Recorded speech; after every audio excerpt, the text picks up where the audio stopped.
Salut à tous. Aujourd'hui, on va parler d'une fable racontée à l'Assemblée nationale, celle de Zuc et de sa vache.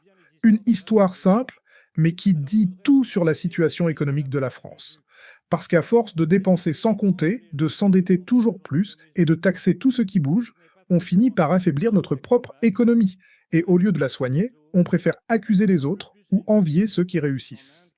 Mais avant d'en parler en détail, regardons ensemble la vidéo. Et on se retrouve juste après pour analyser tout ça.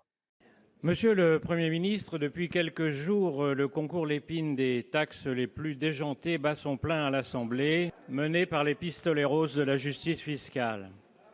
Je vois qu'en ce moment, vous aimez bien les histoires de vaches et de lait. Alors je voudrais vous raconter celle de la vache de Zuc. C'est un paysan que les gens de son village ont surnommé Zuc. Zuc n'est pas très fort en économie, il n'a qu'une vache. Elle n'a que la peau sur les os. Elle ressemble plus à une vache sacrée famélique en Inde qu'à une belle charolaise du Bourbonnais. Un matin, Zuc se lève pour aller dans son champ, et là, c'est le drame. La vache est morte. Zuc tombe à genoux, se roule par terre, il crie, il lève les mains au ciel. « Mon Dieu, pourquoi as-tu tué ma vache ?» Et soudain, un énorme grondement de tonnerre retentit, et il entend une voix formidable venue d'en haut. « Zuc, tu me casses les oreilles avec tes cris, qu'est-ce qui t'arrive ?» Tout tremblant, Zuc répond « Mon Dieu, c'est horrible, tu as fait mourir ma vache. » Et la voix répond « Ce n'est pas moi qui l'ai tué, c'est toi qui ne lui as presque rien donné à manger depuis 6 mois. Mais tu me fais de la peine, dis-moi ce que je peux faire pour t'aider. Tu veux que je ressuscite ta vache ?» Et Zuc lui répond « Non, mon Dieu, je demande simplement la justice, tue la vache de mon voisin. » Appauvrir les uns pour enrichir les autres, c'est la recette séculaire de l'enfer pavé de bonnes intentions du camp du bien. Tous les pays qui l'ont appliqué n'ont jamais enrichi personne, mais ils ont tous réussi à ruiner tout le monde. Monsieur le Premier ministre, la France crève d'un excès de dépenses, de dettes et de taxes, mais au lieu d'économies, depuis 8 jours, des centaines d'amendements créent chaque jour de nouveaux impôts.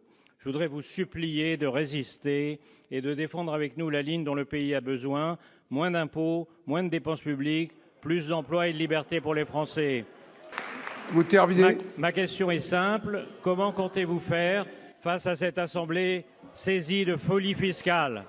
La vache de Zuc, c'est notre économie. Quand on la nourrit bien, quand on investit, quand on laisse les entreprises respirer, quand on encourage le travail, elle produit du lait, elle fait vivre tout le monde.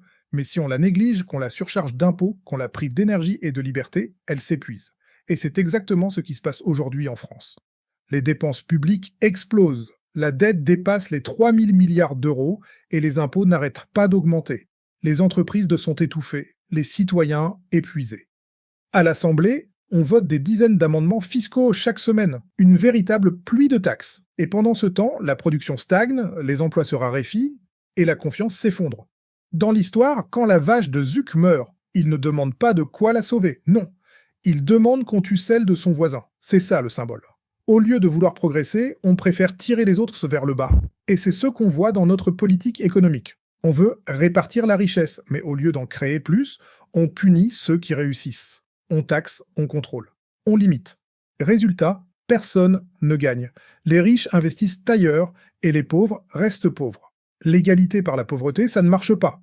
L'orateur qui a raconté cette histoire a parlé de folie fiscale. Et il a raison. En 8 jours, des centaines d'amendements fiscaux ont été déposés. Chaque groupe politique propose sa petite taxe, sa nouvelle idée de redistribution. Mais cette course à la taxation rend tout le monde perdant. Les entrepreneurs ne prennent plus de risques, les salaires stagnent et la croissance s'effondre.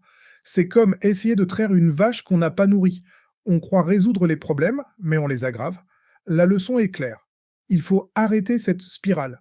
On ne peut pas construire un pays fort avec une économie affaiblie. Il faut nourrir la vache, réduire les dépenses inutiles, alléger la fiscalité, redonner confiance à ceux qui travaillent et investissent. Ce n'est pas en punissant la réussite qu'on crée la justice, c'est en donnant à chacun les moyens de réussir. La fable de Zuc n'est pas juste une anecdote, c'est un avertissement pour la France. Si on continue à saigner notre économie, elle finira par mourir. Mais si on change de cap maintenant, on peut encore la sauver. Alors, je vous pose la question, faut-il baisser les impôts pour relancer la France? Dites-le moi en commentaire. Mettez un like si vous pensez que notre pays mérite mieux qu'une folie fiscale.